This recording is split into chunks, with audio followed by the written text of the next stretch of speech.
The snow fell in soft, deliberate silence over Greystone Manor, cloaking its turrets in white and its secrets in shadow.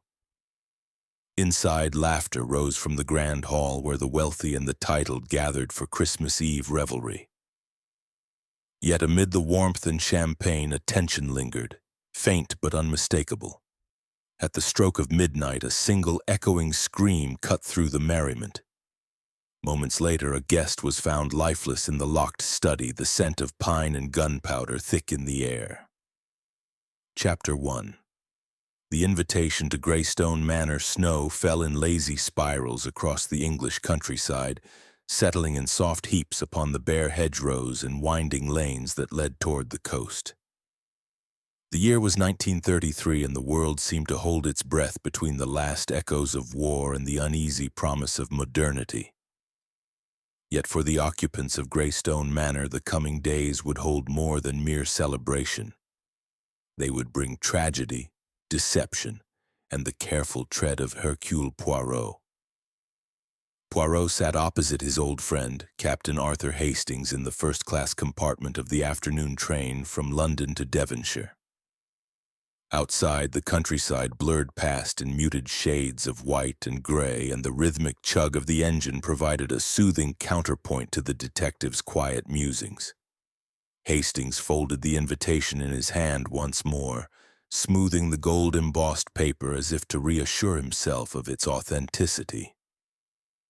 "Quite the gathering, Poirot," he remarked, his tone cheerful. "Lord and Lady Whitcomb are known for their Christmas festivities. I dare say half of Devon will be there." Poirot smiled faintly, adjusting his cuffs. "Half of Devon, perhaps, mon ami. But I am told that the other half would rather die than attend. That, I think, is most interesting, non?" Hastings frowned. "You mean there's something peculiar about them?" "There is something peculiar," Poirot said softly. "About everyone, Hastings. One must simply have the patience and the eyes to observe." They fell into silence. The whistle of the train seemed to stretch into eternity before Poirot spoke again.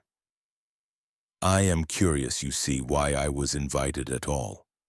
Lord Whitcomb and I are not old friends. We have met but once many years ago when his brother was accused of embezzlement." "You don't think he expects—" Hastings began. Poirot raised a finger. "That I am to play detective at his Christmas table. Perhaps, mon ami, or perhaps there is something yet to occur. In either case, I shall be ready." The train hissed into the small rural station of Greystone Halt. A chauffeur awaited them in a black motor car, its lamps glowing faintly in the falling snow. The road wound upward toward the manor, a sprawling structure of stone and ivy, its windows alight with golden warmth against the encroaching winter dusk. Inside, the grand hall buzzed with life. Servants carried trays of mulled wine and canapes, while guests in evening dress exchanged greetings beneath the great crystal chandelier. The scent of pine, polish, and perfume mingled in the air. Lady Whitcomb, tall and graceful, approached with a smile that did not quite reach her eyes. "Monsieur Poirot, such an honor. We are delighted you accepted our invitation." Poirot bowed slightly. "Madame, the honor is mine. You have a beautiful home, and a most interesting collection of guests." She laughed lightly, though her gaze flickered toward a tall man standing near the fireplace. "Ah, yes. The usual assortment of relations, friends, and enemies. My husband insists on surrounding himself with all three." Lord Whitcomb soon joined them, a broad-shouldered man with a booming laugh that seemed to mask a quick temper. "Monsieur Poirot, welcome, welcome. You must forgive the chaos. Half the staff has influenza and the other half has taken to drinking the sherry." "I shall forgive them both," Poirot said gently. "A Christmas party without a little chaos would not be English, n'est-ce pas?" Lord Whitcomb's laughter boomed once again. "Quite right. Come and let me introduce you." And so began the parade of faces that Poirot, with quiet precision, would later recall in every detail. There was Miss Eleanor Whitcomb, the daughter, pale, reserved, and possessed of eyes that darted nervously whenever her father spoke. Major Gerald Harwood, an old army companion of Lord Whitcomb's, charming but with the faintest whiff of desperation about him. Mrs. Clara Vale, a widow from London, elegant and self-assured, whose gloved hand lingered on Lord Whitcomb's arm just a moment too long. And finally, Mr. Simon Blackwell, the family solicitor, thin as a reed and twice as pliable, whose spectacles glinted with something between cunning and unease. Dinner was served in the long oak-paneled dining room where candles flickered in silver holders and the table gleamed beneath its burden of crystal and china. The conversation flowed like the wine, lightly at first, then more freely. Hastings, ever sociable, found himself seated beside Mrs. Vale, who spoke with the easy charm of one accustomed to admiration. "I'm told you were in the war, Captain Hastings," she said. "How very brave of you. I cannot imagine what such horror must do to a man's soul." "Well, one does what one must," Hastings replied modestly. "And you, Mrs. Vale? You live in London?" "For the most part. Though I find the city tiresome these days, too many memories." Her gaze drifted toward Lord Whitcomb, and a shadow passed across her face. Across the table, Poirot ate sparingly, his eyes flicking from one guest to another. He observed the subtle currents that rippled beneath the surface, the sharp glance Lady Whitcomb cast at Mrs. Vale, the tightening of Major Harwood's jaw when money was mentioned, the faint, almost imperceptible tremor in Simon Blackwell's hand as he poured his wine. Later, as brandy and cigars were brought into the drawing room, the snow outside thickened. The windows rattled faintly under the wind. A fire roared in the hearth, throwing long shadows across the carpet. Lord Whitcomb stood by the mantelpiece, glass in hand. "To Christmas," he declared. "To friendship and old times." The company cheered, but Poirot noted that several smiles did not reach the eyes. As the evening wore on, laughter rose, games were played, and music filled the hall. Hastings joined a spirited group around the piano while Poirot, content to observe, sipped his coffee near the window. It was there that Eleanor Whitcomb approached him. "You must think us a dreadful family, Monsieur Poirot," she said quietly. Poirot turned to her, his gaze kind but penetrating. "Dreadful, mademoiselle? No. Merely human." She smiled faintly, though her eyes were bright with unshed tears. "You see too much." "I see only what people show me," he replied, "even when they do not mean to." She hesitated. "Then you must know. There will be trouble before the night is done." Before Poirot could respond, Lord Whitcomb's laughter thundered once more across the room. "Eleanor, don't lurk in corners. Come, the guests are asking for you." She turned away, her face pale. Poirot watched her go, thoughtful. By 11:30, the festivities had reached their height. Snow beat gently against the tall windows, muffling the world beyond. The servants brought in the final tray of sweets and coffee. Poirot and Hastings withdrew to a quieter corner. "A curious gathering, eh, Poirot?" Hastings remarked. "Though I must say the food is splendid." Poirot smiled, his mustache twitching. "You observe only with the stomach, mon ami. Observe rather with the mind. There is tension here, beneath all the gaiety." "Oh, come now," Hastings protested. "It's Christmas." Poirot's gaze drifted toward the study door, which stood slightly ajar. Inside, he caught a glimpse of Lord Whitcomb speaking in low tones to the solicitor, Blackwell. The man's hand trembled as he handed over a folded letter. "A Merry Christmas indeed," Poirot murmured. "But I think before the bells ring for midnight there may be an accounting of old sins." At 11:45, the guests gathered for the traditional Christmas toast. Glasses were raised, laughter rippled through the hall once more. Lady Whitcomb played hostess with perfect poise, though her eyes remained distant. Poirot watched as Lord Whitcomb placed his hand upon Mrs. Vale's shoulder, a touch that did not go unnoticed by his wife. Across the room, Major Harwood stood rigid, his expression dark. As the clock neared midnight, Poirot excused himself quietly. He crossed the hall and paused outside the study door. From within came voices, sharp, hushed, and unmistakably strained. "You promised me." "I promised nothing. You've had enough from me already." "Then you'll regret this, Whitcomb." A sudden crash, glass shattering, then silence. Poirot stepped back, his brow furrowed. After a moment, he turned and returned to the hall. The guests were singing, oblivious. When the clock struck 12, the chorus of Auld Lang Syne filled the room. Firelight danced upon smiling faces. Poirot lifted his glass, but his eyes, sharp and watchful, never left the shadowed corridor beyond the study door.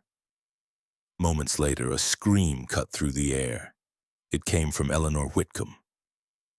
Guests surged toward the source, faces pale and startled. Poirot was the first to reach the study. The door, though unlocked, creaked open as though reluctant to reveal its contents.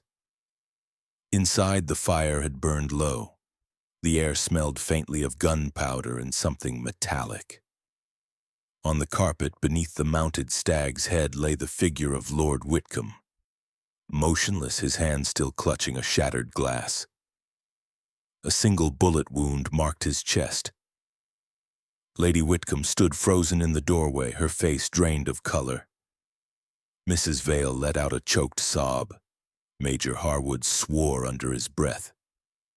Hastings rushed forward, but Poirot raised a hand. "Do not touch him, Hastings," he said softly. "He is quite dead." Poirot bent over the body. The pistol lay upon the desk, a small revolver, its barrel still warm. The window beside it was locked, the curtains drawn. No footprints disturbed the snow outside. He straightened slowly. His gray-green eyes gleamed in the firelight. "A locked room," he murmured. "A dead man. And a house full of secrets." Behind him, the wind howled across the moor, rattling the windows as if to echo his words. Hastings swallowed hard. "You think it's murder, Poirot?" Poirot's voice was calm, almost tender. "My dear Hastings, it is always murder." Chapter 2. A Toast and Attention. The silence that followed Lord Whitcomb's death was thick and absolute, as though the manor itself held its breath. Beyond the windows, the snow drifted soundlessly, and somewhere far off, a clock began to chime the midnight hour. Poirot stood at the center of the study, the fire's dying glow reflecting in his polished shoes. Around him, the guests hovered uncertainly, a tableau of fear and disbelief. Hastings stood near the door, looking pale and thoroughly bewildered. "It can't be," stammered Lady Whitcomb, clutching at the back of a chair. "It was an accident. It must have been." "Madame," Poirot said gently, "perhaps, but an accident requires opportunity and motive just as much as a crime." Her eyes flashed. "You can't mean—" "I mean only," he interrupted softly, "that the truth is rarely simple and never convenient." Mrs. Vale had sunk into a chair, her face buried in her gloved hands. "He was alive not 15 minutes ago," she murmured. "I spoke to him by the fire. He was laughing." Major Harwood, his expression tight, poured himself a brandy with a hand that trembled slightly. "We'd best call the police," he said shortly. "This isn't something to meddle with." Poirot inclined his head. "Indeed, Major, we shall. But until the authorities arrive, I beg that no one leave this room, nor touch a single thing." He moved with quiet precision, examining the scene. The revolver on the desk, the locked window, the faint scent of burnt powder. Every object was noted, catalogued, filed away in the meticulous order of his mind. At last he turned to Hastings. "You see, mon ami, No sign of forced entry, a single shot, a man dead. And yet, the weapon lies too neatly. Too neatly? Hastings echoed. Poirot nodded. It is the habit of the guilty to arrange what they believe will seem natural. But nature, Hastings, is rarely so obliging. By the time the local constable arrived from the village, a flustered man named Sergeant Lyle. The guests had gathered once more in the grand hall. A fire blazed there, but the warmth did little to ease the chill that had settled over the company. Poirot stood near the hearth, hands clasped behind his back, observing the group with an expression of mild curiosity. He was no longer the guest of honor. He was the silent judge, and each of them, knowingly or not, awaited his scrutiny. Lady Whitcomb sat rigidly upon the settee, her fingers twisting the hem of her gown. Across from her, Mrs. Vale stared into the flames, her eyes red but her manner oddly composed. Major Harwood paced the room, his heavy boots striking the parquet with impatient force. The solicitor, Blackwell, sat apart, polishing his spectacles with trembling fingers. Sergeant Lyle, uncertain how to proceed under Poirot's calm gaze, cleared his throat. "Begging your pardon, sir, but you being here and all, perhaps you'd, lead the questioning?" Poirot gave a small smile. "If it pleases you, Sergeant. Though I am but an observer, you understand. The English law must do its work." Lyle nodded gratefully. Poirot turned first to Lady Whitcomb. "Madame, may I ask, when did you last see your husband alive?" She hesitated. "Just before midnight. He went to the study to speak with Mr. Blackwell about some business matter. I followed shortly after, but the door was closed. I assumed—" Her voice faltered. "I assumed he wished to be alone." "Was he troubled this evening?" Her eyes flickered. "He was agitated. My husband had many concerns, financial, personal. He did not confide in me." Poirot inclined his head. "Merci, madame." He turned to the solicitor. "Monsieur Blackwell, you were indeed in the study with Lord Whitcomb?" The man's fingers tightened on his spectacles. "For a few minutes only. He wished to discuss the codicil to his will. There was some disagreement, and I left him, alive, at 5 minutes to midnight." Poirot's eyes narrowed slightly. "A disagreement? Of what nature?" Blackwell hesitated. "It was a private matter, monsieur." "Nevertheless," Poirot said quietly, "a private matter has become very public. Please." The solicitor swallowed. "Lord Whitcomb intended to alter his will, to remove his daughter's inheritance and leave the estate to Mrs. Vale." A collective gasp filled the room. Lady Whitcomb rose to her feet, white with fury. "That is a lie!" Mrs. Vale's lips parted, but no sound emerged. Her gloved hands clutched the arm of her chair, knuckles white. Poirot raised a calming hand. "So we have une querelle, a quarrel, about money and affection. Such motives, I fear, are older than civilization itself." He turned next to Major Harwood. "And you, Major, where were you when the shot was fired?" "In the billiard room," Harwood said curtly. "With Miss Eleanor. We heard the scream and came running like the rest." Poirot inclined his head. "You were a close friend of Lord Whitcomb?" The major hesitated. "We served together in the regiment. He lent me money once or twice, that's all." "And you had repaid him?" Harwood's jaw tightened. "Not entirely." Poirot's eyebrows rose ever so slightly. "Ah." He turned to Eleanor, who sat silent near the corner, her face pale and still. "Mademoiselle, forgive me, but you told me earlier that there would be trouble before the night was done. What did you mean?" Her eyes met his, wide, frightened and filled with something that might have been guilt. "I only meant that father had been angry all week. He quarreled with everyone. Mrs. Vale, Major Harwood, even me. I thought it would be a scene, not—" She broke off, covering her face with her hands. Poirot's gaze softened. Courage, mademoiselle. The truth will come, as it always does. When at last the questioning ended, Sergeant Lyle declared that no one was to leave the manor until morning. The guests dispersed reluctantly to their rooms, whispers trailing like smoke through the corridors. Hastings lingered beside Poirot. "Well, what do you make of it, old chap?" Poirot was silent for a long moment. Then he said, "I make of it, Hastings, a puzzle with too many edges. A locked room, a gun too conveniently placed, and witnesses whose alibis are like the snow outside, beautiful to look at but easily disturbed. You think it was murder, then?" Poirot smiled faintly. "Do you not, mon ami?" Hastings hesitated. "I suppose I do. But who—" Poirot raised a hand. "Patience. Already I see three possibilities. The first, that Lord Whitcomb took his own life. The second, that one of these good people helped him to it. And the third, the third is more curious still." Hastings frowned. "Which is?" "That the person who fired the shot," Poirot said softly, "never entered the study at all." Hastings blinked.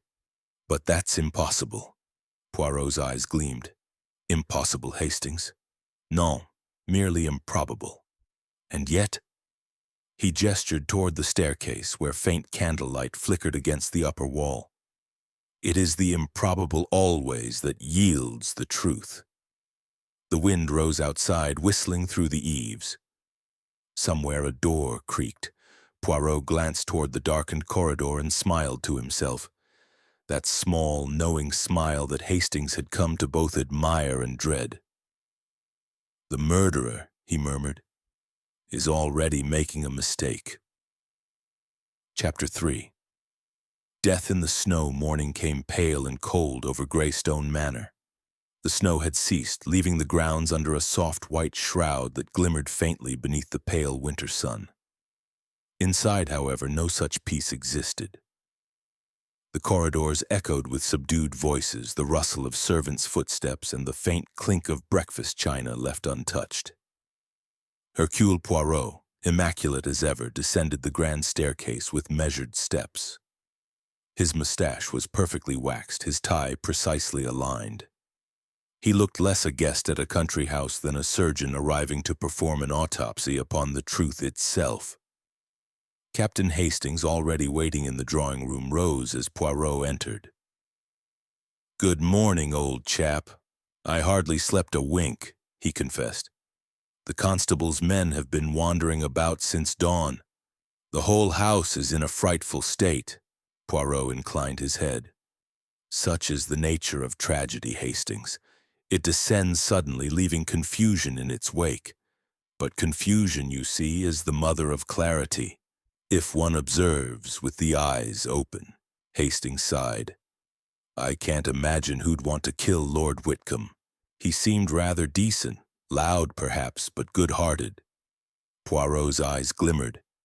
"Decency, mon ami, is often a matter of perception. To some, generosity; to others, betrayal. Consider a man who changes his will on Christmas Eve. Is he generous or cruel?" Before Hastings could reply, Sergeant Lyle entered, looking harassed but eager. "Morning, gentlemen. We've had a look about the study. Nothing much disturbed save for a set of footprints outside the French window." "Footprints?" Poirot repeated softly. "Aye, sir, but they're odd. They stop halfway across the terrace and vanish, as if the person walked into thin air." Poirot's brows rose. "Or as if the snow had fallen again before dawn, covering the rest."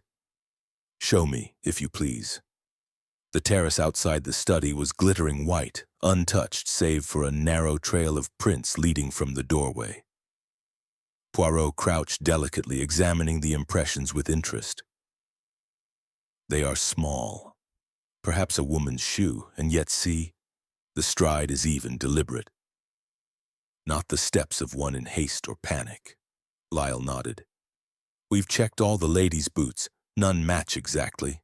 Poirot smiled faintly. "Of course not. A clever murderer does not wear her own shoes." He rose, brushing a fleck of snow from his sleeve. "Tell me, Sergeant, was the window locked when you arrived last night?" "Locked from the inside," Lyle confirmed. "We had to force it this morning to check the terrace." "Ah." Poirot looked toward the horizon where the manor gardens lay ghostly and still beneath their icy blanket. "So the murderer leaves by a door that was locked after the crime. Très intéressant." Inside, the atmosphere was thick with unease. The household gathered reluctantly in the breakfast room, though few touched their food. Lady Whitcomb sat at the head of the table, pale but composed. Eleanor beside her stirred her tea without drinking. Mrs. Vale stared fixedly out the window. Major Harwood, grim and unshaven, chain-smoked in silence, while Mr. Blackwell, the solicitor, leafed through papers with nervous fingers. Poirot entered quietly, greeting them with a polite nod. "Good morning, mes amis. I trust you have all had, or attempted to have, some rest." No one replied. "Permit me to trouble you for a few moments more," Poirot continued. "The constable has done his work. Now perhaps we may do ours. That is, to think." He took a place near the hearth, hands folded neatly. "You see, there are three things which do not agree: the gun, the locked window, and the footprints. Each tells a story, but the stories do not match. That, mes amis, is the sign of design." Mrs. Vale's voice trembled slightly. "Design? You mean someone staged it?" "Just so. Someone desired us to believe a certain tale. But logic, logic is the enemy of deception." Major Harwood leaned forward, his tone rough. "And what tale do you think we're meant to believe?" "That Lord Whitcomb took his own life," Poirot replied simply. "A pistol in hand, the door locked, no footprints save his own. It is a tidy tableau, too tidy." Lady Whitcomb's composure broke at last.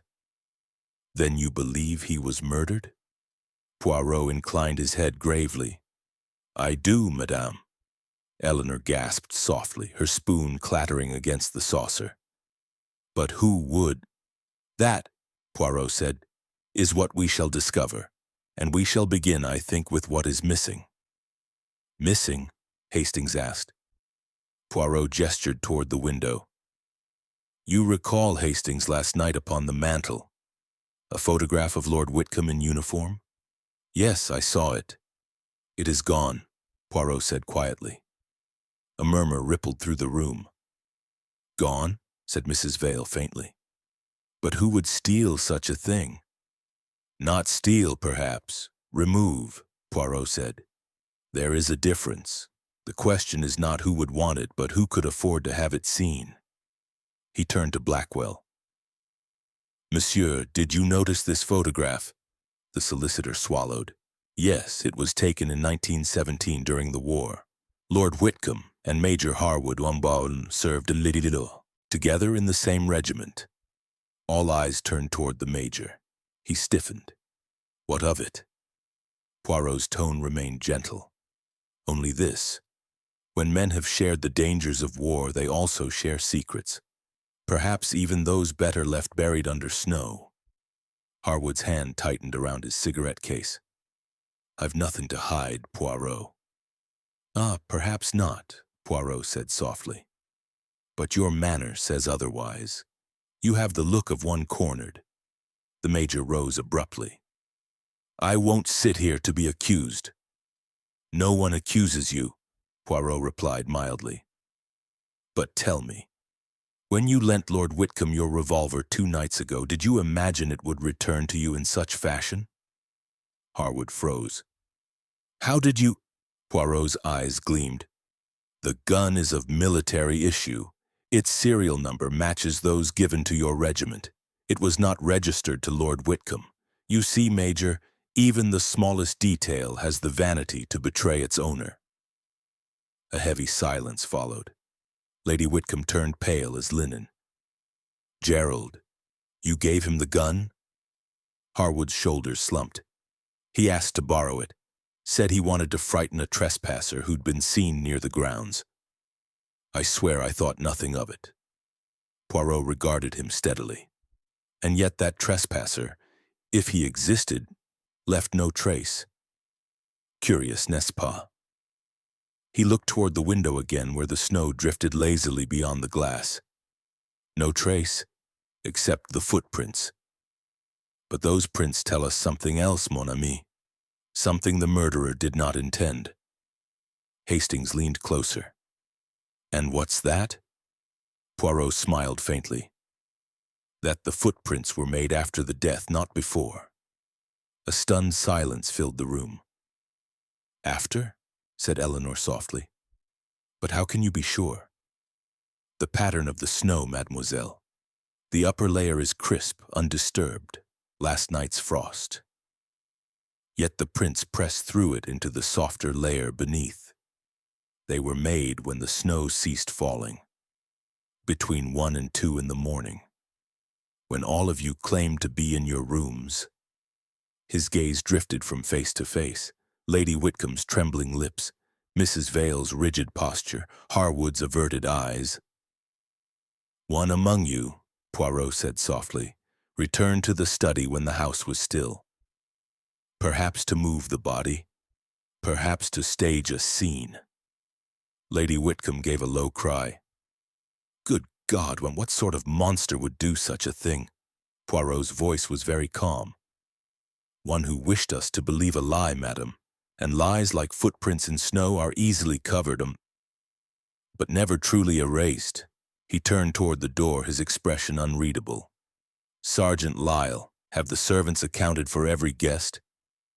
Yes, sir. All present. Bon. Then we must look not for the stranger in the dark, but the familiar face in the light. Murder, you see, is rarely an intrusion. It is an invitation, answered. The wind outside moaned through the chimneys, long and low, like a warning from the frozen moor. Hastings shivered.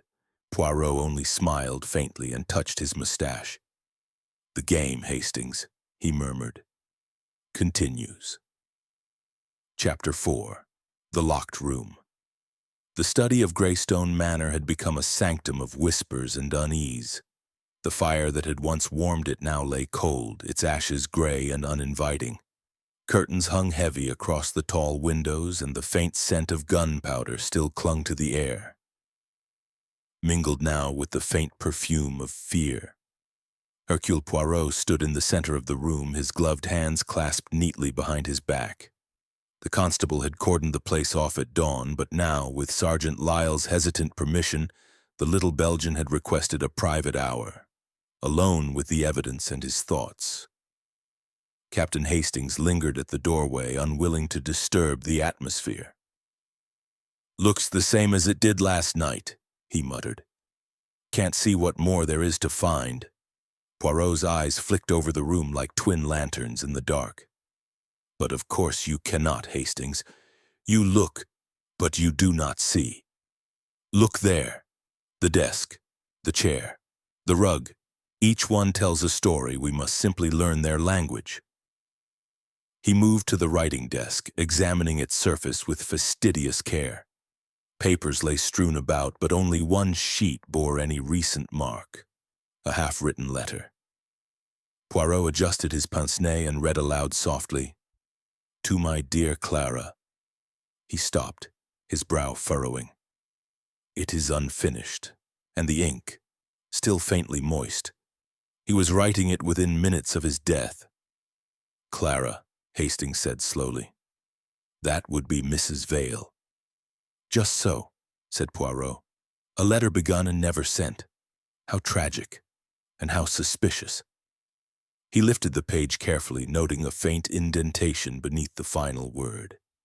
Taking out a small pencil, he shaded lightly across the paper. Slowly, ghostly words emerged. You must not come tonight. It will ruin everything. Hastings stared. Good heavens, Poirot, he was warning her off. Poirot nodded. It would seem so, yet she came. Therefore she ignored his warning. Or perhaps she never received it. He folded the paper with delicate precision and slipped it into an envelope. We shall inquire later whether Mrs. Vale reads her correspondence promptly. Poirot turned next to the fireplace. Above it hung the great stag's head, its glassy eyes staring impassively over the scene of death. Beneath, the rug bore faint traces of movement, a scuff mark near the hearth and the impression of something small and round pressed into the pile. He bent down, inspecting the spot with a magnifying glass. "A cuff-link," he murmured. "Or rather the absence of one. You see the mark, Hastings? Oval, slightly flattened at the edge. The murderer knelt here, perhaps to retrieve it, perhaps to conceal something. Else?" He reached into the fireplace itself, sifting delicately through the cold ashes. Moments later, his gloved fingers closed around a small, charred fragment of metal. He held it up to the light. Half a gold cufflink, the monogram still faintly visible. "H," Poirot read aloud. "Harwood." Hastings blinked. "Major Harwood? But that's too obvious." Poirot smiled thinly. "Precisely. When the evidence shouts, Hastings, one must listen for the whisper behind it." He set the fragment aside carefully. "It is a clue, yes, but perhaps not in the way it appears. We shall see." He crossed next to the French window. The latch had been forced open earlier by Sergeant Lyle, but Poirot now examined the frame and the sill with minute attention. "Observe, Hastings, a thin layer of frost undisturbed save for one small patch." Hastings leaned in. "By Jove, you're right. Someone touched it from inside." "Exactly.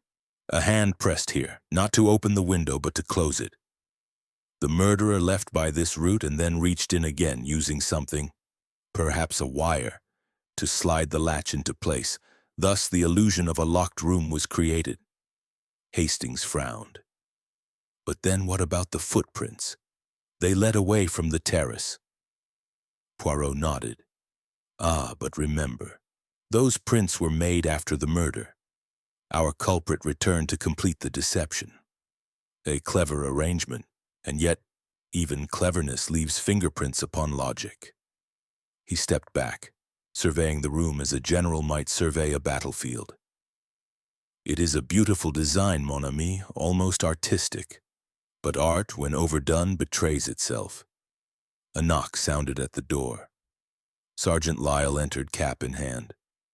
"Begging your pardon, sir. Lady Whitcomb sent word. She'd like a word with you in her husband's study if it's convenient." Poirot's brow lifted slightly. "In this very room?" "Yes, sir. She said she has something to confess." "Ah." Poirot exchanged a glance with Hastings. "Then by all means let us hear her." Moments later, Lady Whitcomb entered. Her face was drawn, her eyes shadowed by sleeplessness, yet her bearing retained its natural elegance. She closed the door quietly behind her and looked at Poirot with a mixture of defiance and exhaustion. "I cannot endure the whispers any longer, Monsieur Poirot," she began. "You must know the truth, or part of it at least." Poirot inclined his head. "Truth, madame, is never partial, but please proceed." She took a deep breath. "My husband was ruined. The estate, the accounts, all of it. He meant to sell Greystone after Christmas and leave for America with Mrs. Vale." Hastings gave a low whistle. "Good Lord." "I discovered the letter 2 nights ago," Lady Whitcomb continued. "I confronted him. There was a terrible scene. I threatened to expose him publicly. He swore he'd rather die than face disgrace." Her voice trembled. "And now he has." Poirot watched her in silence for a long moment. "You did not kill him, madame." She met his eyes sharply. "How can you be so sure?" "Because," said Poirot softly, "you are not clever enough to stage such a crime, nor are you foolish enough to leave the trace you would have left. Your perfume upon his collar, for example. Non, madame. Yours is the crime of anger, not of artifice." Lady Whitcomb's lips trembled. "Then who—" "That," Poirot said. "We are nearer to knowing. You have given me what I required, the motive. What remains now is the method." She turned to go, but paused at the door. "Monsieur Poirot, if you find the killer, I beg you, do not let it destroy Eleanor. Whatever my husband was, he loved her dearly." Poirot's expression softened. "I give you my word, madam. I shall guard her as though she were my own." When she had gone, Hastings exhaled deeply. "So he was planning to run off with Mrs. Vale, eh? That explains plenty." "Indeed," Poirot murmured. "Money, passion, and despair, the eternal trinity of murder." He glanced once more around the study, the gun, the letter, the cufflink, the window. 4 pieces of a puzzle whose shape was beginning to emerge. And yet something still eluded him. Some detail too quiet to be heard above the noise of deception. Poirot closed his eyes briefly, then with sudden precision he crossed to the desk and opened the drawer. Inside lay a small silver matchbox, engraved with the initials S.B. He smiled. "Ah, Monsieur Blackwell," Hastings frowned. "The solicitor?" "Just so. And tell me, Hastings, what business has a man of law leaving his property in the drawer of his client's desk?" Before Hastings could answer, Poirot turned toward the window, his silhouette framed against the pale light. "It is clear now," he murmured. "The locked room. It is not a mystery of entry, but of timing. The killer did not enter after the shot was fired. The killer was already inside." Chapter 5. Suspicions and Secrets. The following morning broke cold and brittle, the frost lying thick upon the lawns of Greystone Manor like a shroud of glass. Inside, the household stirred with a tense quietness, as though afraid to disturb the lingering spirit of death that haunted its halls. Hercule Poirot and Captain Hastings breakfasted in the smaller dining room. The grand hall being, as Poirot remarked, too full of echoes for digestion. The detective stirred his coffee delicately, his gaze far away. "The locked room, Hastings," he said softly, "is a comedy, but a comedy written by a tragedian. It was designed not to deceive the police, but to delay the truth." Hastings, buttering toast with more vigor than grace, frowned. "Delay? You mean the killer wanted time to escape?" "Not escape, mon ami. Time to prepare. The true cleverness of this crime lies not in its concealment, but in what it reveals too early. You see, everyone believes Sir Reginald was shot, and indeed he was. But that is not what killed him." Hastings stared. "Not the gunshot? But then—" Poirot smiled thinly. "Patience. We must let the facts speak for themselves, n'est-ce pas?" By mid-morning, Poirot had summoned the household to the drawing-room for a series of small conversations. He insisted that each guest come alone. It was, he said, a matter of tidying the disorder of human testimony. The first to appear was Mrs. Clara Vale. She looked pale, her gloved hands trembling as she clutched her handbag. "Monsieur Poirot," she began, her voice barely above a whisper, "I know what they think, that I was his lover, that I lured him to his death. But it isn't true. I loved him once, yes, but I ended it months ago." Poirot inclined his head. "And yet he wrote to you the very night of his death. You did not receive that letter?" Her eyes widened. "Letter? No, I never saw it." "Indeed." Poirot's voice was calm. "He warned you not to come. He feared your presence would ruin everything. Tell me, madame, why did you come at all?" Mrs. Vale hesitated. "He telephoned me earlier that evening, said it was urgent. He sounded frightened. I thought he needed me." "And so you came?" Poirot murmured. "At what hour?" "Around 11:30. I entered by the side door. He wasn't in the study then." Poirot's gaze sharpened. "And yet you told Sergeant Lyle you saw him alive shortly before midnight." She faltered. I I was confused. Everything happened so fast. The shot, the screaming. Poirot rose gracefully. Madame, confusion is the enemy of truth, but take comfort. Confusion can also be its mask. You may go now, but do not leave the house. Mrs. Vale nodded shakily and departed. Hastings let out a breath. Well, she certainly knows more than she's telling. Perhaps, said Poirot thoughtfully, or perhaps she tells the truth but hides her reason for it. Guilt is not always the mark of crime, Hastings. Sometimes it is merely the shadow of conscience. The next visitor was Major Harwood, his broad shoulders squared, his manner brusque. I suppose you want to ask about the blasted cufflink, he said before sitting. Ah, yes, said Poirot mildly. A charming monogram, H. One half remains. The other, alas, was found near the body. Harwood snorted. Then you found your culprit, haven't you? I dropped the damn thing when I leaned over him. Didn't even notice till your sergeant waved it under my nose. Poirot's eyes glimmered. So you admit you touched the body? Of course. I was trying to see if the poor devil was still alive. There was blood. I thought perhaps... He broke off, swallowing hard. You think I killed him?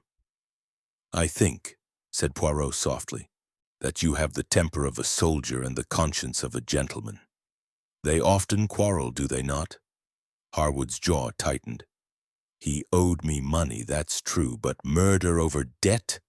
That's not my way, sir. Poirot inclined his head slightly. No, I believe it is not. You may go. As the door closed, Hastings frowned. He seemed genuine enough. But that cufflink was planted, Poirot said simply. To draw our attention, not to conceal it. A man who kills in haste does not think of ornaments. Next came Mr. Simon Blackwell, the solicitor. Impeccably dressed and composed, he greeted Poirot with smooth civility. Monsieur Poirot, I understand you wish to see me. A dreadful business, truly dreadful. Indeed, Poirot said, and most inconvenient, I imagine, for one who handles the late Sir Reginald's estate. Blackwell smiled faintly. Tragic, yes, but I shall ensure his affairs are concluded with the utmost propriety. Poirot regarded him for a moment before placing a small object upon the table. A silver matchbox engraved S.B. You dropped this in the study drawer, Poirot said quietly. For the first time, Blackwell's composure faltered. Yes. I must have left it there during our meeting yesterday afternoon. Yesterday? Poirot echoed, but the maid reports you were not expected until this morning. Blackwell's lips tightened. The maid must have been mistaken. I visited privately. Sir Reginald wished to discuss a matter of discretion. Discretion, Poirot repeated softly. And did that discretion concern Mrs. Vale?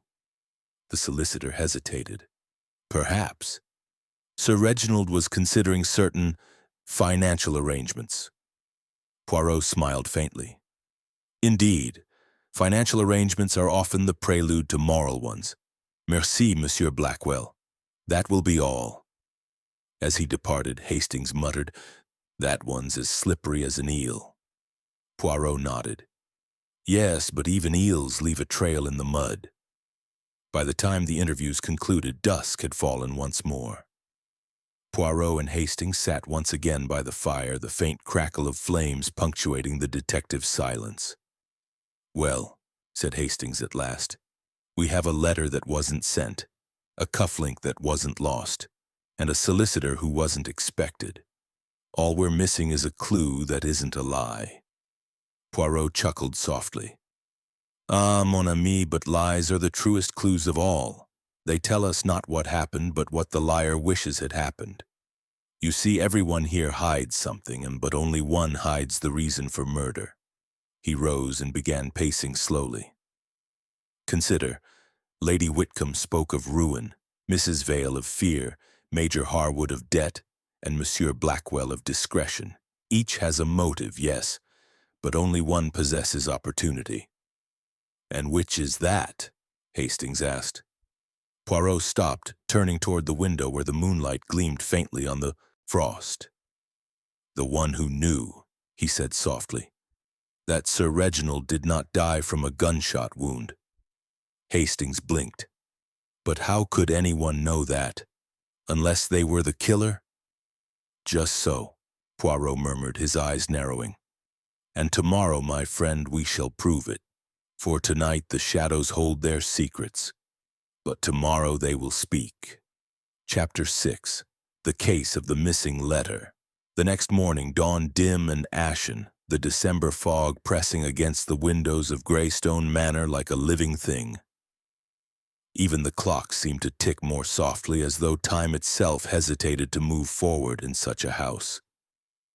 Hercule Poirot sat by the drawing-room fire, his mustaches immaculate despite the early hour. On the small table beside him lay a neat stack of papers, witness statements, notes, and fragments of evidence, all arranged in a precise order that only he seemed to understand. Captain Hastings, meanwhile, paced before the hearth with restless energy. "I can't make sense of it, Poirot. Every clue points in a different direction. If it's Mrs. Vale, why warn her not to come? If it's Harwood, why leave his own cufflink behind? And that blasted solicitor, what's his part in all this?" Poirot smiled faintly. "Ah, mon ami, that is precisely why the crime is beautiful. Every clue points away from the truth. It is not what we see, but what we do not see that matters. And this morning I shall prove it." He rose, smoothed his suit, and rang the bell. A moment later, Miss Dyer, the housemaid, entered. "Miss Dyer," said Poirot pleasantly, "yesterday you assisted Sergeant Lyle in searching Sir Reginald's study, did you not?" "Yes, sir." "And you recall the papers upon his desk? The letter he was writing?" The maid frowned. "The one to Mrs. Vale, sir." "Yes, but that weren't the only one. There was another, sealed already in a blue envelope." Hastings straightened. "Another letter? To whom?" Miss Dyer shook her head. "I couldn't say, sir. I only noticed it because it went missing this morning when I dusted. I thought the constable might have taken it, but he said no." Poirot's eyes gleamed. "Ah, the lettre disparue, the missing letter." He turned sharply to Hastings. "You see, mon ami, here is the pivot of our little drama. A letter written and sent, or perhaps stolen, after Sir Reginald's death." "After his death?" Hastings repeated. "But how could that be?" Poirot smiled. "That, Hastings, is what we must find out." They went at once to the study. The air within was chill, the faint scent of ash and cold smoke lingering like a ghost. Poirot examined the writing desk again, every drawer and pigeonhole subjected to his relentless order.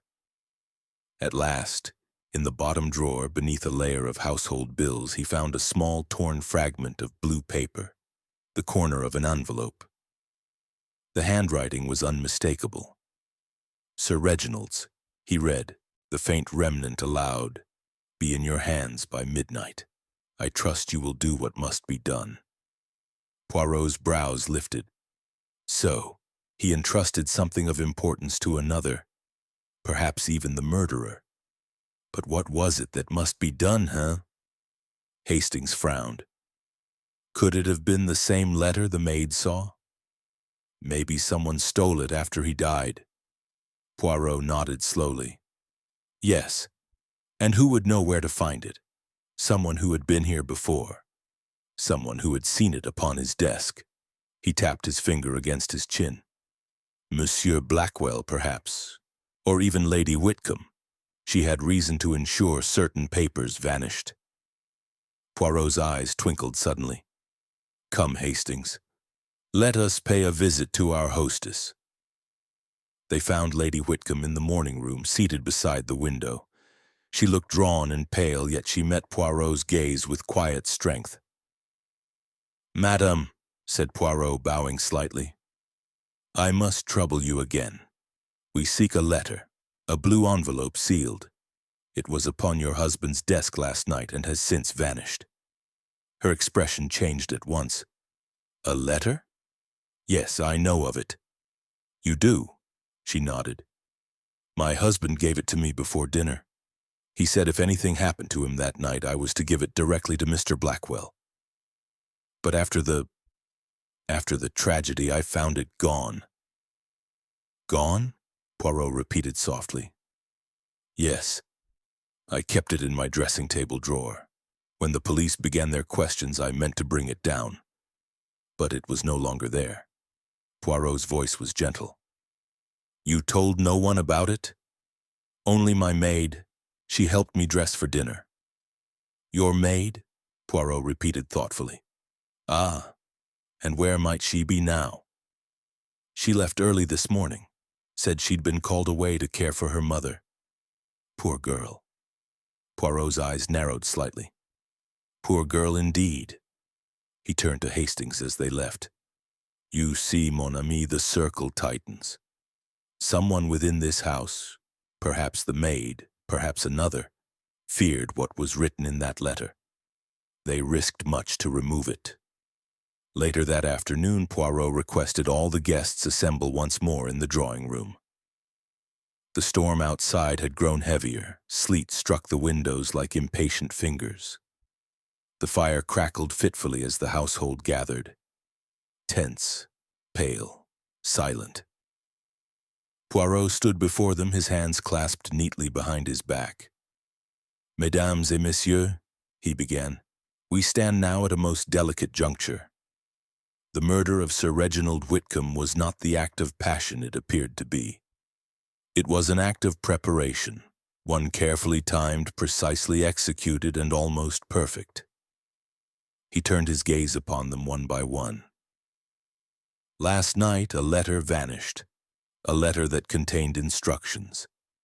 Instructions written by Sir Reginald on the very night he died.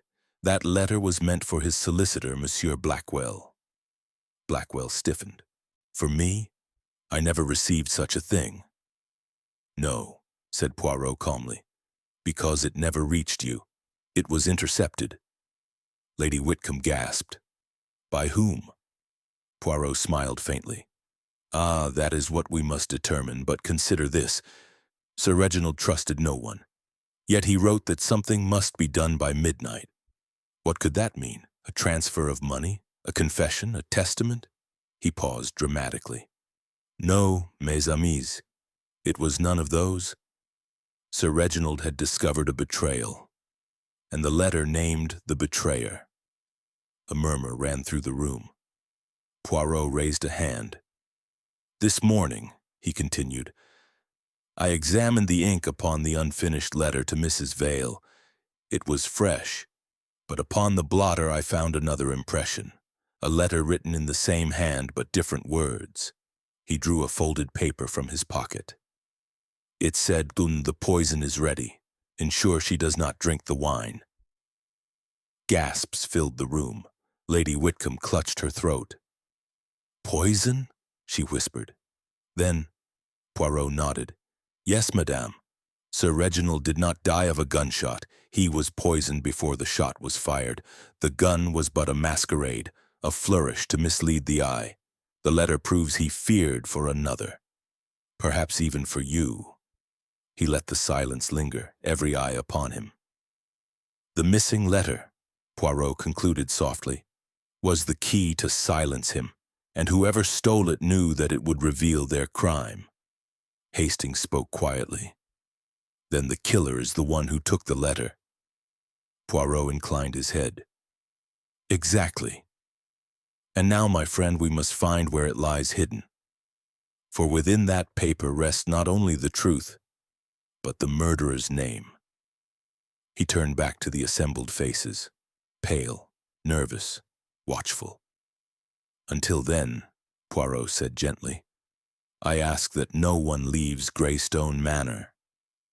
Outside, the wind moaned low through the trees as though echoing the unease within. The fire burned lower and Poirot's shadow lengthened across the room. Precise, patient, relentless. The game was tightening and the letter disparu was the thread that would unravel it all. Chapter 7. Footprints in the frost dawn came reluctantly to Greystone Manor, veiled by fog and frost. The storm of the previous night had passed, but the snow remained heavy across the grounds, pristine and white, save for the winding set of footprints that led away from the terrace and into the gardens. Hercule Poirot stood at the French windows of the study, gazing out across the snow. His reflection was faint in the glass, a small, symmetrical man against a cold, symmetrical world. Mon Dieu, he murmured. It is as though nature herself records the crime, n'est-ce pas? Look, Hastings. She preserves what men would conceal. Captain Hastings joined him, his breath fogging against the pane. Those footprints again, he said grimly. The ones leading away from the terrace, they're the only clue the police found. Just so, said Poirot, but this morning they will tell us more than they know. Come, mon ami, fetch your overcoat. We go to walk upon the scene of the crime, but we shall tread only in the footprints of truth. The air outside was sharp and still. Frost sparkled upon the hedges like powdered glass, and the pond at the garden's edge lay frozen in a smooth, glassy sheet. A robin darted between the branches, its red breast a single spot of color amid the pale expanse. Poirot bent low near the terrace, his gloved hands clasped behind his back. The line of prints led away in a clean arc toward the orchard. He examined them one by one, his gaze tracing the rhythm of the stride, the depth of each impression. Tell me, Hastings, he said softly, what do you see? Well, Hastings replied, crouching beside him, the steps are evenly spaced and they seem to belong to a man of average height, the snows compacted. Whoever made them wore heavy boots. Très bien, said Poirot. And yet, look here, the left footprint sinks deeper than the right. Why? Perhaps he carried something? Or someone, murmured Poirot. But note the pattern. The last 5 prints are smaller, lighter, almost reversed. Hastings blinked. Reversed? Oui. As though our culprit walked backward over his own tracks, you see? He walked away, and then returned, placing his boots carefully in the same impressions. But when one walks backward, the weight falls differently. It is subtle. But the snow remembers. Hastings let out a low whistle. So the footprints don't lead away. They lead back to the house. Poirot nodded. Exactly. The illusion of flight, Hastings, is often the surest sign of guilt. He rose, brushing a fleck of frost from his sleeve. Our murderer wished to suggest escape, but in truth he never left this place at all. They followed the prints as far as the orchard wall, where the snow became broken and uneven. There a second discovery awaited them, a small scrap of blue paper half buried beneath the ice. Poirot stooped and retrieved it delicately. The edge was torn and faint lines of handwriting still clung to it, blurred by dampness. He held it close to the light of the pale sun and read aloud, "Cannot be trusted. If he learns of it, all is lost. Burn this at once." Poirot's eyes gleamed. Voila, the missing letter, or part of it. The rest, I think, is ash in the fireplace, but now we know it existed, and that it warned someone against betrayal. Do you think it was addressed to Mrs. Vale? Hastings asked. Perhaps, but the hand that tore it did so in haste, and the hand that dropped it was careless. This is no woman's doing, Hastings. The writing is bold, angular, a man's hand. He folded the fragment neatly into his pocket. Let us return.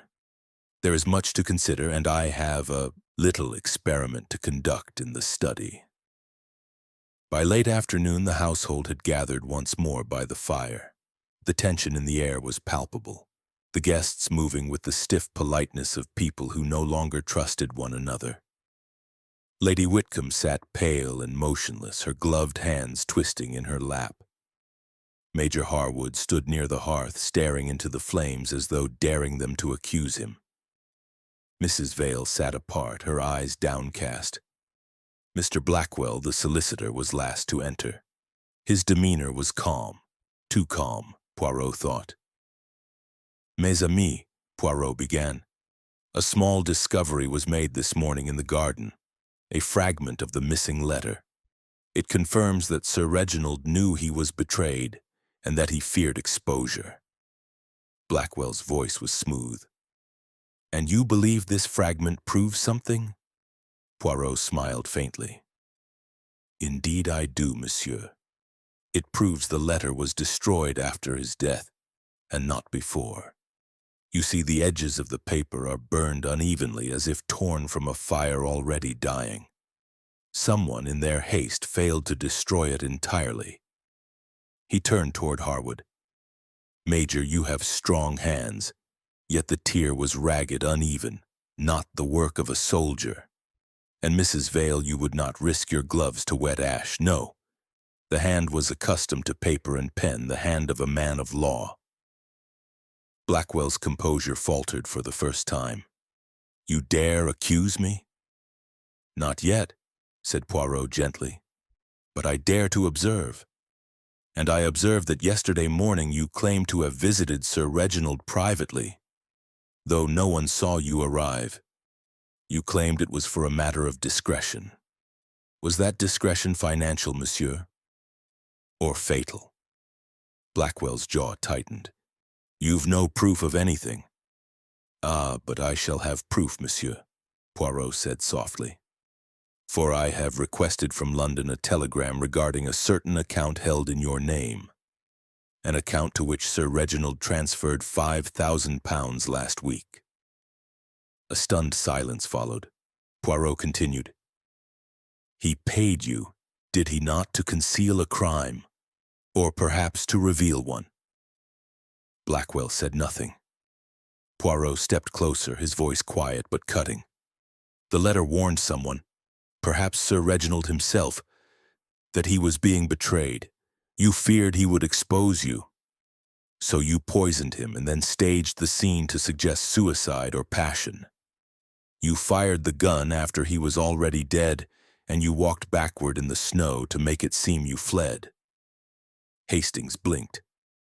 "Good heavens, Poirot, you mean—" "Yes, Hastings. Monsieur Blackwell is our murderer." Blackwell's face had gone gray. "You have no evidence," he said hoarsely. "Nothing that would stand—" Poirot held up a hand. "No evidence? Ah, but you forget, monsieur. The smallest thing reveals the largest truth. You see, the blue paper fragment found this morning was damp with ink not yet dry. It was torn from a letter you wrote after the murder, to destroy the very warning that condemned you." He turned to Sergeant Lyle, who had quietly entered at Poirot's request. "If you please, Sergeant, the rest of the letter may be found in the ashtray of Mr. Blackwell's room. He is fond, you see, of burning his cigarette ends in a manner most careless. One such end bears the blue ash of sealing wax." The solicitor sagged into a chair, his face buried in his hands. "He found out," he muttered. "The old fool found out about the embezzlement. He meant to ruin me. I only wanted to frighten him. But the poison. I never thought it would work so swiftly." Poirot regarded him gravely. "There is always a moment, monsieur, when one may choose between ruin and crime. You chose crime, and now you must live with ruin after all." As Blackwell was led away, the room seemed to exhale, a long, weary breath of release. Poirot turned to Hastings with a faint smile. "You see, mon ami, even the snow lies, but only to those who do not listen. Every footprint, every ash, every silence, they all speak to those who have the patience to hear." Outside, the frost began to melt, and the first thawing drops tapped gently against the window panes as though applauding the final act of the little Belgian's quiet triumph. Chapter 8. The confession that wasn't the evening that followed was one of uneasy quiet. Greystone Manor, which had so lately pulsed with music and laughter, now seemed subdued. A grand, guilty house waiting for judgment. The storm had passed, yet its echo lingered in the creaking timbers and the sighing of the wind through the chimneys. Hercule Poirot sat alone in the library, his small frame perfectly composed in the armchair beside the fire. The dancing light played upon his immaculate shoes, the crease of his trousers, the careful neatness that seemed almost defiant amid the house's disorder. He stared at the flames, lost in thought. The confession of Mr. Blackwell, the solicitor, had tied the case neatly, perhaps too neatly. It was all logical, all precise, and yet, as Poirot often reminded Hastings, a puzzle solved too easily is seldom the true one.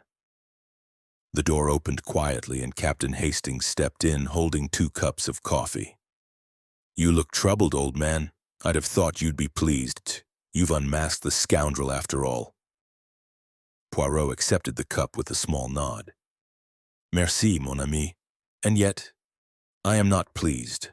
No. Something, how do you say, Tom does not fit." Hastings frowned. "You mean you think Blackwell wasn't the murderer?" Poirot lifted a finger. "Perhaps he was a murderer, but not the murderer. There is a distinction, Hastings, most delicate but most important." He leaned forward, lowering his voice. "Tell me, what did you notice when Blackwell was taken away?" "Well, he seemed broken. Shocked, I'd say." "Just so? But was he shocked by guilt or by discovery?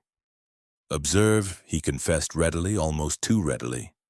Yet his confession avoided one detail." "What detail?" "The poison," Poirot said softly. "He said he never meant for it to act so swiftly. But he did not say what poison it was, nor how he came to possess it."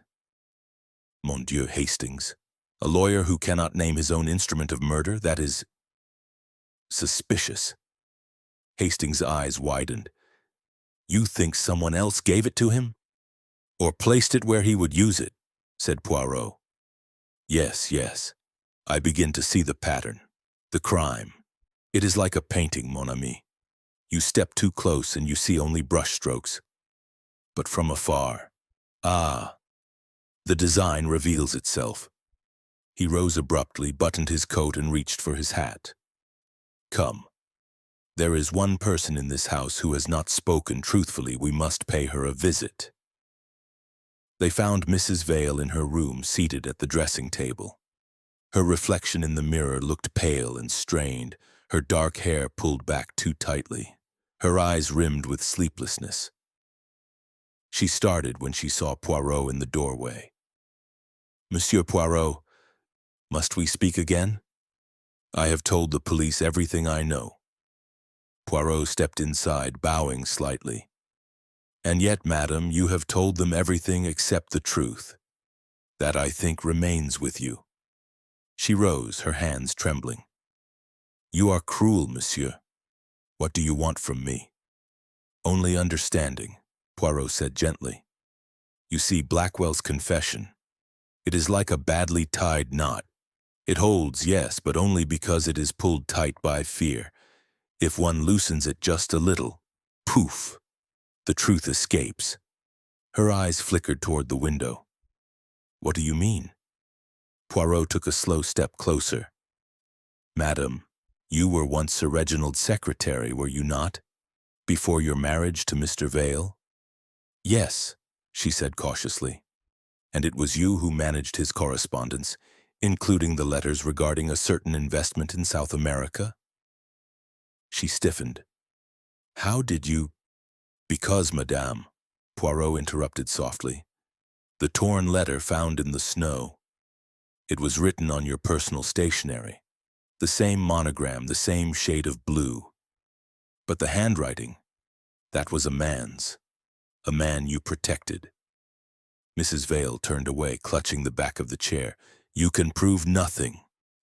"On the contrary," said Poirot. "I can prove everything. You see, the letter warned Sir Reginald that he cannot be trusted. You feared for him, but you also feared for yourself. The man in question was not Blackwell, as everyone believes. It was your husband." She turned sharply, her face ashen. "That's a lie." Poirot's voice remained calm. "No, madam.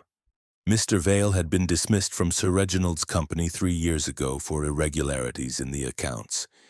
You married him afterward, perhaps out of affection, perhaps out of pity. But you knew Sir Reginald was about to discover that your husband had returned to his old ways through Blackwell's aid. You warned him. Too late. A faint sob escaped her lips. He was desperate. Reginald was going to expose him. He said it would ruin us both." Poirot nodded sadly. "So you sought to protect him. You told him of the letter, perhaps even showed it to him. And he, the clever, frightened man, took the bottle from your desk, the one containing digitalis for your nerves. He replaced it with something else. Something more deadly. He meant only to threaten Sir Reginald, perhaps. But when Sir Reginald drank the cordial that night, death came quickly." She covered her mouth with her hands. No, I didn't know." "I believe you, madame," said Poirot softly. "You did not know, but your husband did. He let Blackwell take the blame, for it suited him. Blackwell's confession was not his own. It was planted, whispered, perhaps even coerced. Tell me, Mrs. Vale, did your husband leave the house this morning?" She nodded weakly. "He said he was going to the village, to send a telegram." Poirot's eyes narrowed. "Ah, a telegram. And perhaps not one he intended to send, but one to flee." He turned to Hastings. "Quickly, mon ami, the stables!" The snow outside was falling again, soft and relentless. From the carriage path came the sound of hooves and a distant voice calling to the driver. Poirot and Hastings ran through the courtyard, the detective's polished shoes crunching upon the frozen gravel. At the gate, a small carriage stood waiting. Mr. Vale was already aboard, his face half hidden beneath a scarf. "Stop!" Hastings shouted. "In the name of the law!" Vale froze, his hand tightening around the edge of the seat. Poirot approached, his breath misting in the cold air. "Monsieur Vale," he said quietly, "where is it you go at such an hour?" Vale's expression hardened. "London, to clear my name." "Ah," said Poirot, "how noble. But you forget, the guilty man does not flee from innocence. He flees from justice." Vale's jaw clenched. "You've no right to stop me." "No right, perhaps," Poirot said, "but reason. You see, Monsieur Vale, the police have already searched your room. They have found a small bottle of digitalis, and beside it a vial of cyanide, both half empty." Vale's eyes flicked just for an instant, the flicker that betrayed the truth. Poirot sighed. "It is finished, monsieur. You were not the first to deceive Sir Reginald, but you were the last to touch his glass. Blackwell was guilty of greed, yes, but you were guilty of murder." There was a long pause, then Vale's shoulders sagged. "He would have ruined us. Everything I built, everything she believed in." Poirot's voice was low but firm. "And so you killed him. A foolish man may think murder is an escape, but it is only another kind of prison." Vale said nothing as Sergeant Lyle stepped forward from the shadows, placing a heavy hand on his shoulder. Later, back inside the manor, Mrs. Vale wept silently by the fire. Poirot watched her for a moment, then turned away. "To save another," he murmured. "She destroyed herself. The heart, Hastings. It is capable of love, yes, but it is also capable of blindness." Hastings nodded solemnly. "So it was Vale all along." Poirot gave a faint smile. "Almost all along. There remains only one thing I do not yet understand. The letter, it was torn, yes, but not by accident. Someone else read it first. Someone who wished to keep the truth from ever reaching Sir Reginald. He paused, his eyes distant. And that, my friend, leads us to our final act. Chapter 9. The Gathering at Midnight. The night had deepened around Greystone Manor, pressing close against its windows like a watchful presence. Outside, the storm had quieted once more, leaving the world frozen and still. Inside, the clock in the great hall ticked toward midnight, each chime echoing faintly through the long corridors. Hercule Poirot stood before the great hearth of the drawing room, hands clasped neatly behind his back. A fire burned low upon the grate, its embers glowing red like the heart of some slumbering beast. Around him the remaining guests were gathered, pale, weary, silent. Captain Hastings stood nearby, ever faithful, though even he seemed uneasy beneath the tension that hung in the air. Mrs. Vale sat apart, her face drawn and hollow, her eyes fixed upon the flames. Beside her stood Lady Whitcomb, wrapped in a shawl of silver thread, her expression curiously calm. Too calm, perhaps. Major Harwood, stiff and red-faced, paced by the window. The housekeeper, Mrs. Henshaw, lingered near the door like a shadow. Poirot glanced at the clock. "Mesdames et messieurs," he began quietly, "I have asked you to join me once more, at this late hour, because I believe our little mystery is not yet complete." A murmur ran through the room. Lady Whitcomb raised an elegant brow. "Surely, Monsieur Poirot, you've already solved it. The murderer has been arrested, the case concluded. Must we endure more?" Poirot smiled faintly.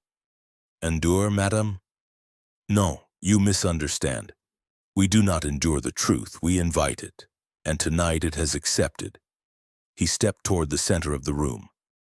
"Permit me, if you will, to recount what has occurred. It is the method of Hercule Poirot. Always we go back to the beginning, and from the beginning we walk again." He began to speak softly, almost like a storyteller before a fire. On Christmas Eve, Sir Reginald Whitcomb, a man of fortune, of pride, and of power, was found dead in his locked study. A single shot, a single glass upon the desk, and the faint scent of bitter almonds. The telltale odor of cyanide. A ripple passed through the room. Now we know that Mr. Blackwell, his solicitor, confessed to the crime. We know, too, that Mr. Vale, the husband of Madame Vale, administered the poison. Both men were guilty, yes, but both were also guided, manipulated. You see, mes amis, neither of them conceived this crime. They merely completed it. Hastings blinked. Guided? By whom? Poirot turned toward the fire, his eyes gleaming. "Ah, that is the question, n'est-ce pas? The one who stood behind them, invisible, patient, waiting for her revenge." Lady Whitcomb's fan slipped from her hand and fell soundlessly upon the rug. "Her revenge?" Poirot bowed slightly. "Indeed, madame. For this crime began not with greed nor fear, but with humiliation. The oldest and most dangerous motive of all." He turned, facing her directly. 5 years ago, Sir Reginald forced his wife to relinquish her inheritance. The manor, the estates, the jewels, all placed in his sole name. He called it business prudence. But to a proud woman it was betrayal. Her eyes flashed just for an instant. "Are you implying?" "Implying? No, madame, I am stating. The evidence, it lies all around us. You, Lady Whitcomb, wrote the original letter. The warning that was torn and thrown into the fire. You wrote it not to Sir Reginald, but to Mrs. Vale. You wished her to fear discovery, to panic, to act rashly, and so she did." The others stared in stunned silence. Poirot continued softly. "When Mr. Vale used the poison, you saw your chance. You allowed him to act, knowing the suspicion would fall elsewhere. You guided Blackwell to cover it up, whispering that Sir Reginald meant to expose him. You played them one against the other until all three were ruined. And you, madame, stood untouched." Lady Whitcomb laughed faintly. the brittle, nervous laugh of a trapped woman. Ridiculous! I adored my husband. You think I'd stoop to murder for money? Poirot's eyes softened. Not for money, madame. For freedom. He stepped closer. You see, when the police searched Sir Reginald's study, they found a second will, unsigned, undated, in which everything was to revert to you. You knew of this, but you also knew he never intended to sign it, and so you arranged for his death to appear sudden, natural even had the gunshot not been fired to mask the true cause. Her composure began to crack. That's absurd, she whispered. I had no access to the study. Ah, but you did, said Poirot gently. You alone possessed the duplicate key, a copy made years ago by the locksmith in Whitcomb Village. He remembers, madame. He remembers the lady who said she had lost hers. Lady Whitcomb rose from her chair, her shawl falling away. This is monstrous. You have no proof. Poirot inclined his head. No?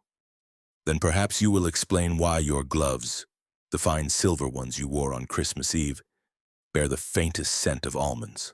You touched the glass, madam. You arranged the scene before anyone arrived. She took a step backward, her face paling. You can't prove it? Poirot interrupted quietly. Ah, but I can. For earlier this evening, my friend Hastings fetched the gloves from your dressing table. I performed a simple test, the same used by the police laboratory. A drop of reagent upon the fingertips and the color turned pale blue. Cyanide, madam. Indelible, unmistakable. The room fell utterly still. Lady Whitcomb's voice broke into a whisper.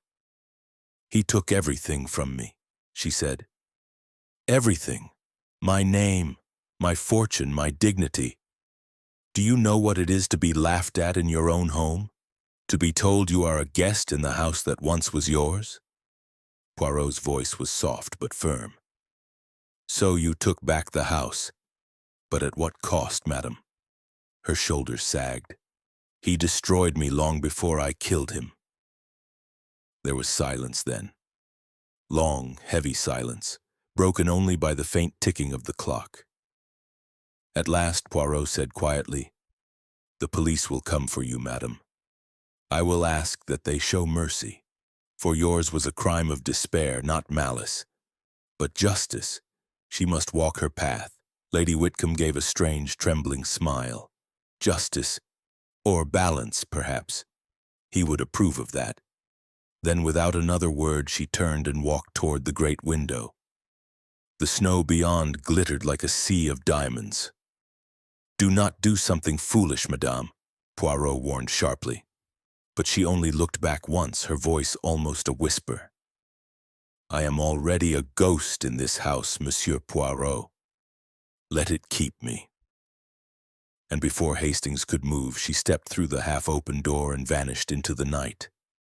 The wind rose suddenly, moaning against the walls. Poirot closed his eyes. "So," he said softly, "the curtain falls." Hastings stood motionless beside him.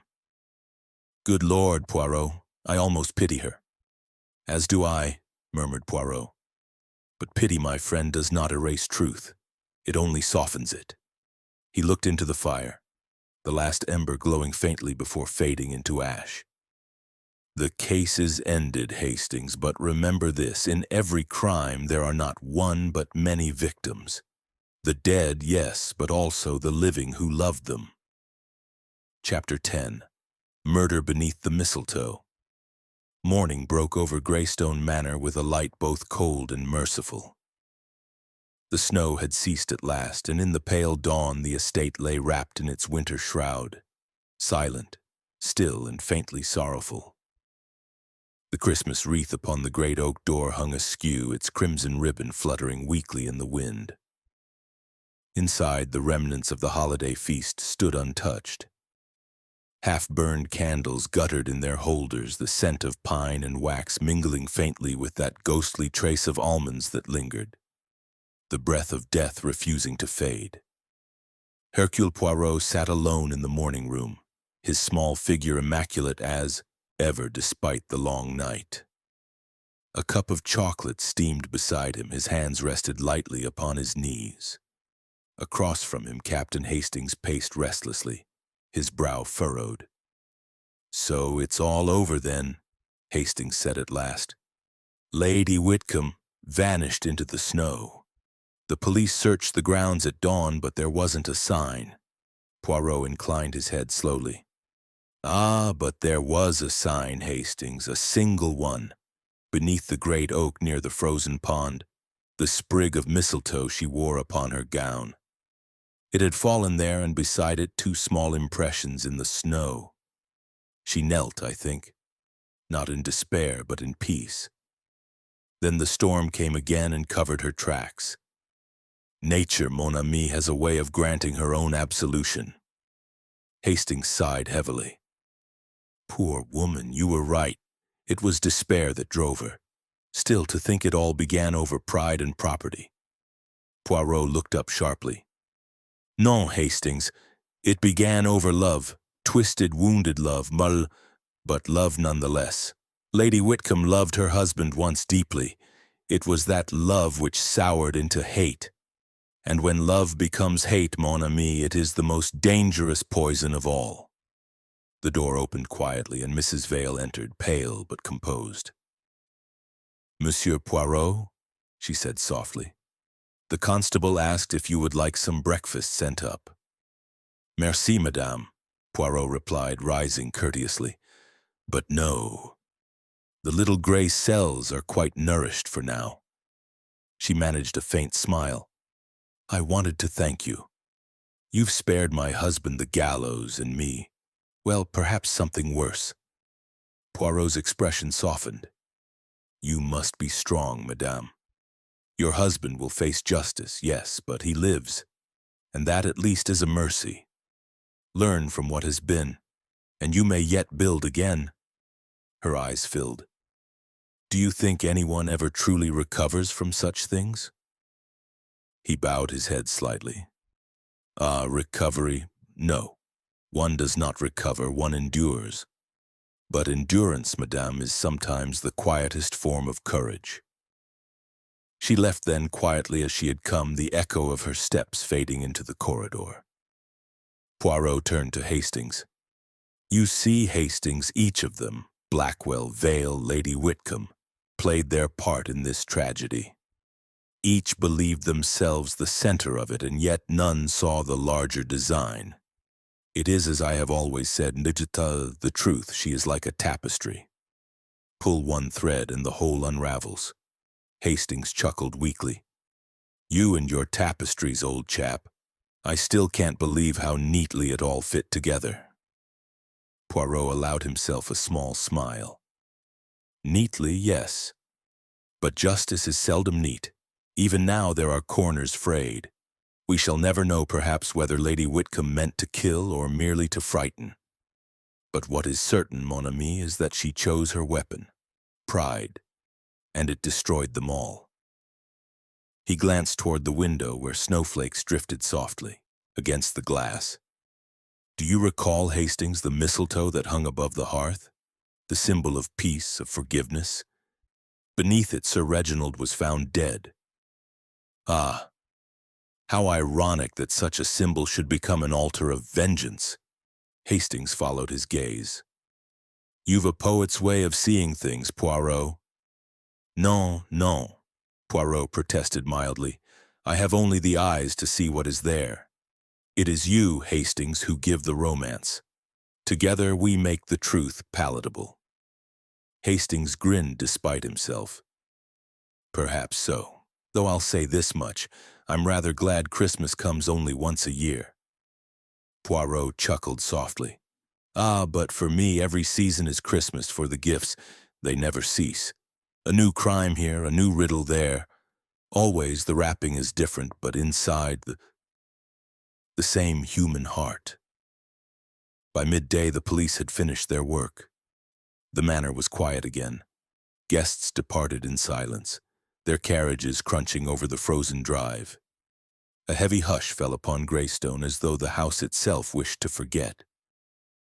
Poirot stood once more in the great hall, gazing up at the grand staircase and the glittering chandelier. He touched the brim of his hat. "It is a beautiful house, Hastings," he said softly. "But it was built perhaps upon too much vanity. Such places, they are like mirrors. They reflect not what we wish to see, but what we truly are." "Will you stay in England for Christmas Day?" Hastings asked. Poirot smiled faintly. "Mais non. I think I shall return to London. There is a small restaurant near Leicester Square that serves the most exquisite chocolate soufflé. And afterward, perhaps, I shall attend midnight mass. It is good sometimes to remind oneself that faith, even in mankind, is not misplaced." They stepped outside. The air was sharp, but the sun, for the first time in many days, broke through the clouds, gilding the manor's windows in gold. A carriage awaited them at the gate. Poirot paused and looked back once, his gaze lingering upon the upper windows. "Do you know, Hastings?" he said quietly. "I think Lady Whitcomb would have wished the snow to fall forever. It hides all sins equally, does it not?" Hastings nodded. "Yes, but when it melts, everything shows again." Poirot smiled approvingly. "Très bien, mon ami. Perhaps you grow wise at last." They entered the carriage, and as it rolled away down the long white drive, the manor receded into the mist, a lonely silhouette against the winter sky. That evening, as the train bore them back toward London, Poirot sat in quiet reflection. Outside, the countryside passed in shades of silver and gray. Hastings dozed lightly beside him, the newspaper fallen upon his lap. Poirot reached into his pocket and drew out a small sprig of mistletoe, the very one he had found that morning beneath the oak. He turned it over gently in his fingers. "To you, madam," he murmured, "who sought justice and found peace instead. May your soul find rest where your pride could not." He placed it carefully into his notebook, between the pages marked Greystone Case. Then, leaning back, he closed his eyes. The rhythm of the wheels on the rails sounded like the ticking of a clock, patient and eternal. And as London's lights came into view, faint against the horizon, Hercule Poirot allowed himself a small, weary smile. "For every mystery," he whispered, "there is always one truth, that beneath the mistletoe even murder wears the mask of love."